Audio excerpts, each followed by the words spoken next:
সংসদ সদস্য আনোয়ারুল আজিম আনারকে হত্যার পর মরদেহ 4 জন মিলে টয়লেটে টেনে নেওয়া হয়।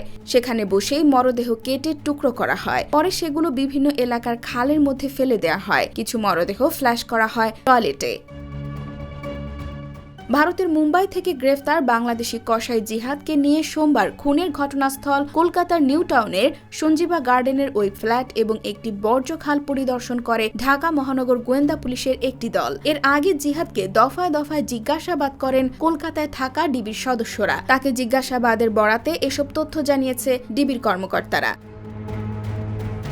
কলকাতা থেকে ডিবির এক কর্মকর্তা বলেন, সোমবার জিহাদকে নিয়ে ঘটনাস্থলে যান তারা। ফ্ল্যাটের একটি টয়লেটের ভেতর বসে খুনিরা মরদেহ টুকরো টুকরো করেছিল। মাংসের টুকরা হাড় নিয়ে যেখানে ফেলা হয়েছে সেই খালেও গিয়েছিল তারা।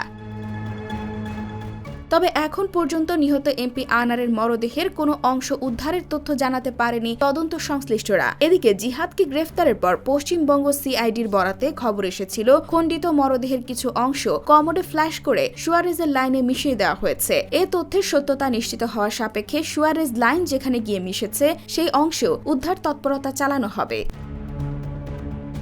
ডিবির এক কর্মকর্তা বলেন, জিহাদ তদন্ত কর্মকর্তাদের দেখিয়েছে এমপি আনারকে কোথায় কিভাবে হত্যা করা হয়েছে, টয়লেটে বসে কিভাবে টুকরো টুকরো করা হয়েছে, একই সঙ্গে কার কি ভূমিকা ছিল তা জানিয়েছে জিহাদ। তার দেখানো মতো একটি খাল ও আশেপাশের এলাকা পরিদর্শন করেছে ডিবি এবং সিআইডির তদন্ত সংশ্লিষ্টরা। IBTV USA, new York.